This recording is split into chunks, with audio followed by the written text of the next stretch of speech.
knowing what you're doing, not knowing. Years about a film is whether or not it's a personal film. And this brings up the question of the auteur theory, but that's something which is sort of esoteric and confined to the coffee shops. But the question of the personal film is a very serious one. That is, does one do a story as written by a screenwriter at something of a sort of arm's length, rather dispassionate level? Or do you do a story like that, but somehow invested out of your own personal experience with your own personal emotions?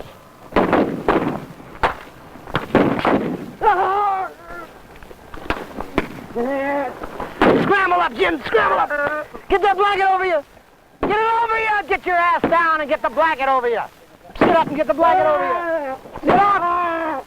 Cut! Cut! Come on, Jimmy, not like that. You gotta get you up this way with the blanket over you, huh?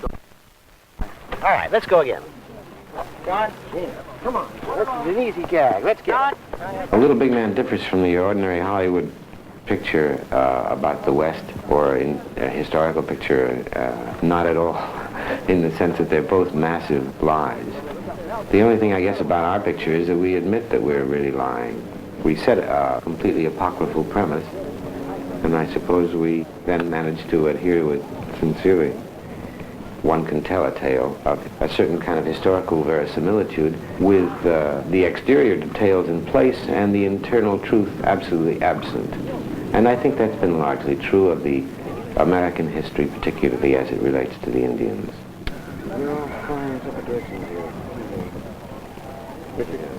I'll be a few minutes stone grilled over there. I like this one. You like it? It's also largely true of the history as it relates to Custer. History is the rumor we choose to believe, as I think Napoleon said. So that history is really largely a matter of conjecture, and it's also certainly largely a matter of who's reporting it and for whom he is reporting it. In the course of destroying the American Indian, a kind of mythology arose that was, I think, erroneous, to put the most charitable interpretation upon it. And the mythology required a certain kind of hero. And the hero of that sort of absurd mythology seems to me to have been General Custer. Onward! To Little Bighorn! And hooray!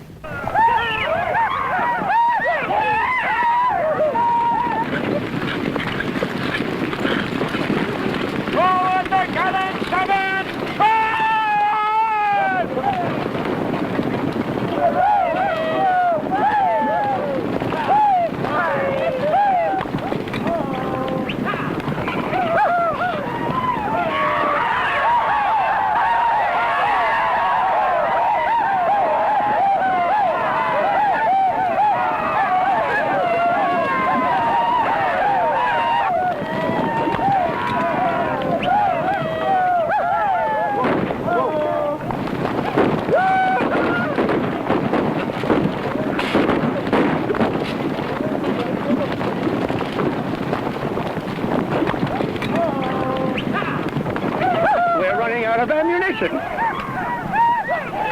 I told him this would happen, but he just sat there in the White House and laughed at me!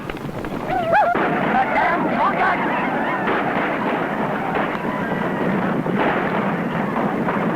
For Christian America, let your owls fly! Come again!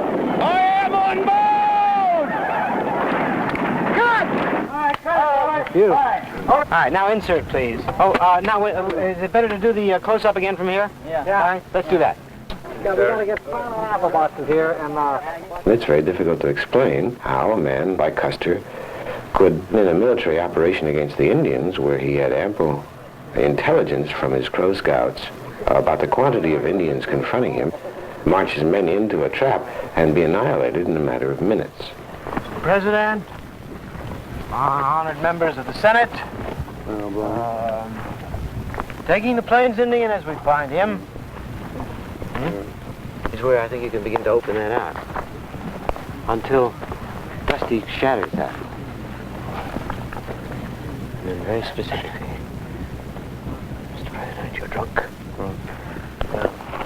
But I mean that's a different kind of a hallucination rather than the thing I meant was there's nothing going on. I mean it's just a day. I mean it's just one of those days, and you're walking on it. I wouldn't be there. I didn't see any of that. Custer left a good deal to be desired in at least the areas of sheer rationality. And there's a good deal to suggest that he was what we would define now clinically as a psychotic. Try it again. Let's set him up again, fellas. What happened in Custer's last stand was immediately after his death, Mrs. Custer, who was then well entrenched in Washington society and in Washington power politics, insisted that a great and classic martyrdom had taken place, and the battlefield was declared a national monument. But one of the fascinating things that one experiences on viewing that battlefield is the actual configuration of the pattern where they suffered death. And if that's Custer's last stand, I don't know how you would distinguish it from Custer's last flight, because it looks like sheer panic. Get on your feet and face the enemy. Oh, go away. All right. The sentence is death.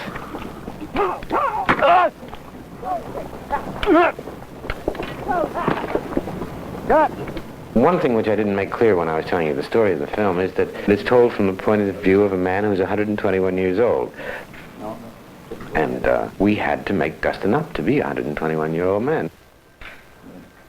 Never played with yourself. Never. I'm telling you, Sonny. What happened? He's only 34, you know. What's okay now? It's just when you're pregnant. His head is covered entirely by one or two pieces of kind of latex shell.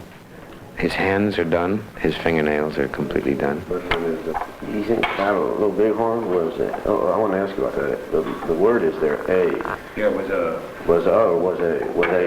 adventure or was a adventure? Which one is easier for you? Was a adventure? Was a adventure. 100. Trouble is when I raise my upper lip and do that and talk that way. Yeah. It looks the best, but it shows teeth when I talk. Right. Spread your fingers now, Dustin. Are you calling me a liar? Are you calling? I'm going to have to get hoarse before the shot.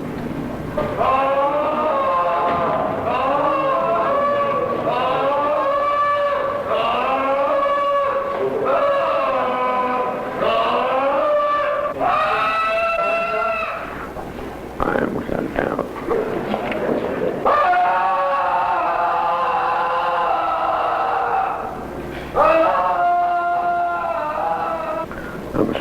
I'm a soul survivor.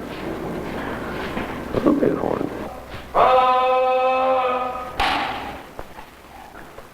I am, beyond a doubt, the last of the old-timers. My name is Jack Crabb, and I am the sole white survivor of the Battle of Little Bighorn.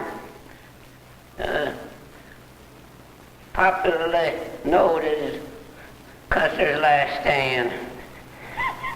It's vital to this film that we have as a central character a man who gets rid of his history like a snake sheds its skin, because he must, in order to fulfill this yarn, this tale, move very quickly with the convulsions of history. Jack Crabb seems to me to be a man who essentially is passive in an activist's role, a man willing to let the tides of history direct his actions. And it is in that way that we're able to move as we move. When, after spending a childhood among the Indians and the white soldiers end up in combat, instead of John Wayne, who says, I'm going to bring the cattle to Missouri, or whatever he says, Dustin Jack Crabb in this film. Where you going, soldier? That's just for the general, sir. Wait a minute. Sit on your face. Mud, sir. That's not mud, that's Indian paint. Dustin finds himself about to be killed by a white soldier, immediately abandons his redness and wipes off the Indian paint and says, I'm white, damn it, I'm white. God bless George Washington, God bless my mother, I'm white. Like we've got a renegade, sir. He's wearing Indian paint. He doesn't know his company or his commanding officer. Yeah, I ain't no renegade. I was captured by the Cheyenne Indian and held prisoner. They stuck cactus thorns in me for 3 days. But I just laughed and begged him to keep on doing it. And he says, how did you become a renegade? Now he remembers you. What you thought would work, which is, don't you remember me? He says, yeah, I remember you. How did you become Jewish? And then I ain't Jewish. And now you've got to now once again deny, thinking you have it won. Why, Indian. It's that little escalation is what I really miss in the scene. And you have to go into your way of convincing him of this is through that kind of feigned mad behavior. I think we've got a renegade, sir. I ain't no renegade. I was catching by the shire. Help! Somebody! They stuck cactus thorns in me for 3 days. I just laughed and begged them to keep on doing it.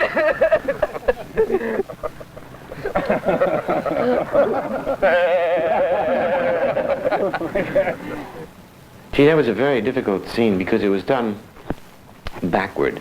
The underlying condition of that scene was that he has just seen his wife and children massacred by this man. And Dustin was trying not alone to simply accomplish the scene, but to inform the scene with a kind of hysteria of a man who has just seen his wife and children butchered by the man he's just now seeing. And how would he behave with that, and how would he implement his plan, which is then to bring about that man's death? It's a very, very complicated scene. Now, what happened in the master of that take is I kind of went crazy. I just kind of took off. Didn't want to, it just happened. But then when the camera came in for closer shots, I had to repeat that kind of thing, which was very difficult. Just sometimes it's very hard to repeat certain things. And that was the only day, I think, in the 5 months where, hey kid, can you do it again? And I said, Arthur, I don't think I can. I can fake it, but I don't think I don't think I can do it. A good deal of the time I was just really trying to lend him confidence that he could not be too extravagant given the circumstances, that he could not make a mistake. It is the director's medium, it really is. In this particular film it's very difficult for I as the actor because there's no long scenes. I never had to worry about memorizing lines, except for maybe a couple. There aren't scenes to play that are more than 2-3 pages. They're cuts, and yet you have to start to define a character. So I don't know what I did. I don't know. I'll look at it. I'll see it when it's cut. The editor, Dee Allen, says it's... I talked to her one time. She was in New York cutting while we're shooting, and we're in Canada, having been working 4 months. And I said, did you see that scene that I did? She says, yeah. I says, well, did you like that take? She says, yes, I did, but that's not really Jack Crabb. And I suddenly realized she knows more about the character than I do. And I'm sure she does. Not only is she not playing it so she has the distance to look at it, but I don't really know what I'm doing. I'm just going by instinct and guided by a director. More and more the directors are editing their films. I know that sounds like a perfectly logical event, but that was not true for all those years in Hollywood, where a director would complete a film and then he would stop directing, and then a group of editors or people would take over and they would edit it, usually executives of the studios. And that hopeless condition, but his particular wishes, but because the studios are simply going out of business. Thank God.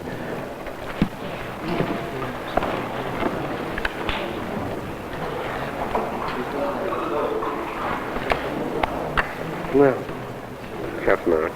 Only 6 more months to go.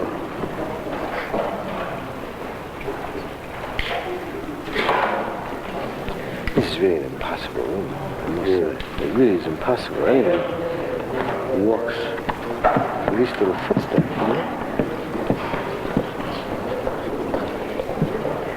Bud, this is... Bud, are we all right? Yeah. Really? Not too gamey? The film felt like years. It felt like that to everybody. Years. I mean, it's very boring. I think it's always boring for everybody but the director. Or he's least bored at any rate. Actors, I don't know, he's most bored, but it's very boring. You just sit around. You can adjust to that in the sense that anyone adjusts to anything. And you cut out. At least I cut out. You just cut out. You actually work in front of a camera maybe an hour out of a 12-hour day. And the rest of the time you just dream. There's a double thing going on in making a film. One thing is tremendous pressure that's there like pollution always hanging over you. Whatever, $50,000, $40,000 a day, keeping on schedule. And so that pressure is always there, that kind of thing of getting something done as fast as you can, getting the scene lit as fast as you can. And there's the other side of the coin, which is just being completely, like you're not doing anything. And because there's periods where you can't do anything. You rehearsed a scene, blocked it out with camera, and it's going to take 2 hours or whatever to light it. There's nothing to do. You just wait. Suddenly, it's lit. The minute it's lit, you just jump up like there's no tomorrow, and everybody just, gotta get it, gotta get it, gotta get it. And suddenly it's like it's the end of the world, and you rush to work. And there a director comes into play. Yeah, that's short. You bring it up. Sorry. Yeah. And then you look at the shot side, and as that knife comes up, Dick, start. All right. And then he gets hold of it and goes, sure. Let's try that. Just that part of it again. Start cutting now. Cut.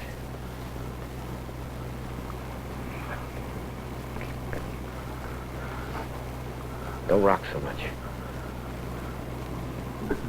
It is the emotional level of the scene that the director should be responsible for. He knows pretty much where he wants that scene to be in the film and what the tone of that scene is. Not just informationally, but tonally, where the emotional rise and falls and valleys and peaks are. Take a little more time, a little moment with you and Jess Spence. Oh, all right. Yes, sir. Just a little more shocked at the idea, You don't burden the actors with asking them to keep that in mind. You try to just give them a bare précis of what preceded this and then let them find the new level of this present scene. The starved duck. Then you go for it. Take a look. Arthur, I think it'll sell it with what you just did. Yeah, she takes her hand in back of her instead of... But look at it first, huh? Then you go for him. You're trying to throw it forward. I think If she takes her hand way in back of her and starts, that's going to give you the selling of it. What are we gonna eat, huh? This stuffed duck? I mean this starved duck?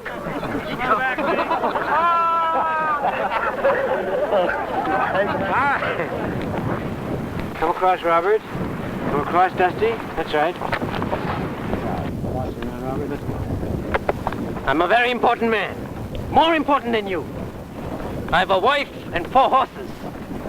I have a horse and 4 wives. Dustin's brilliant at that. He's brilliant at being able to divest himself of what has gone before and start anew. Hey. All right. Throw 3. Why, Hickok yourself can't hit 3.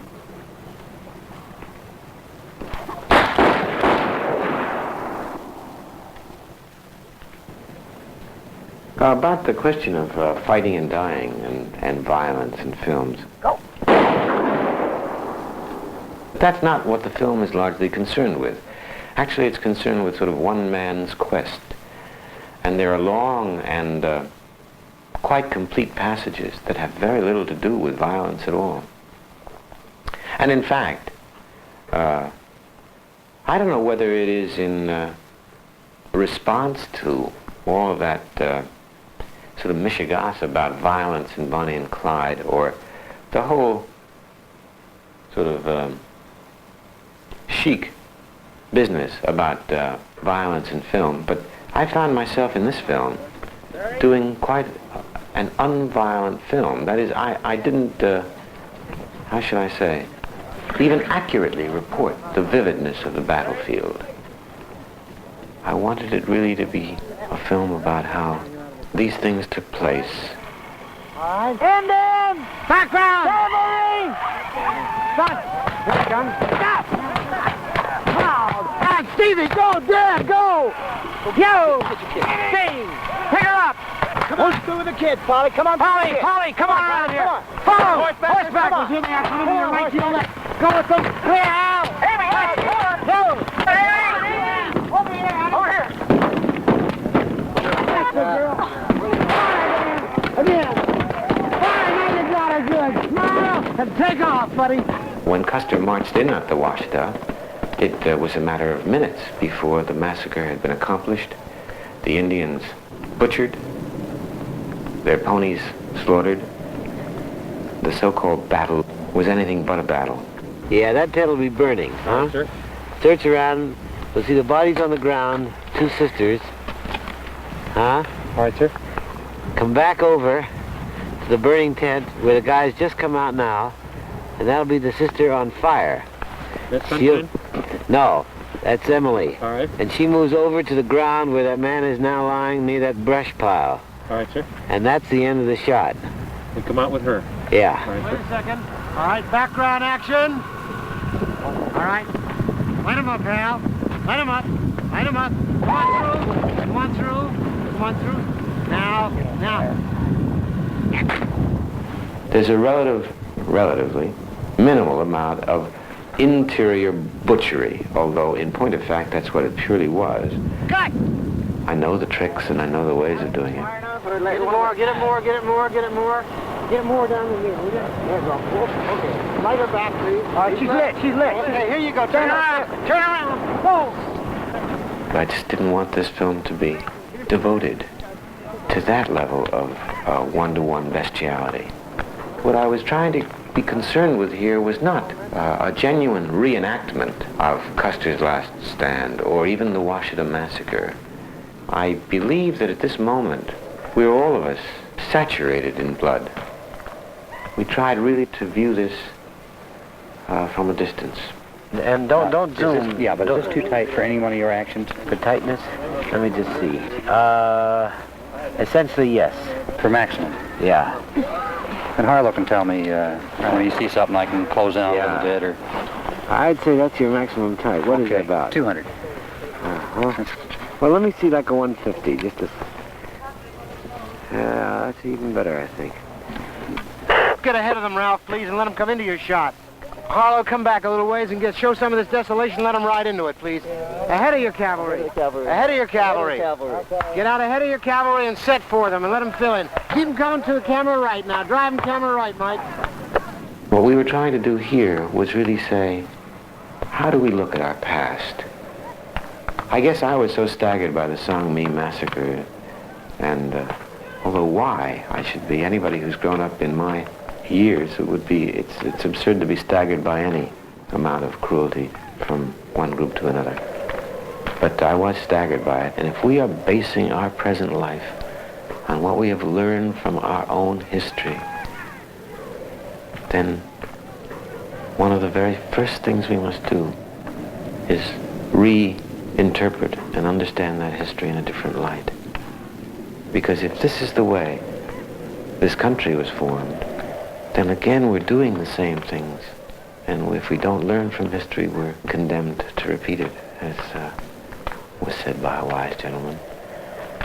And the only way we can know that we're repeating it is to know that we have done it before.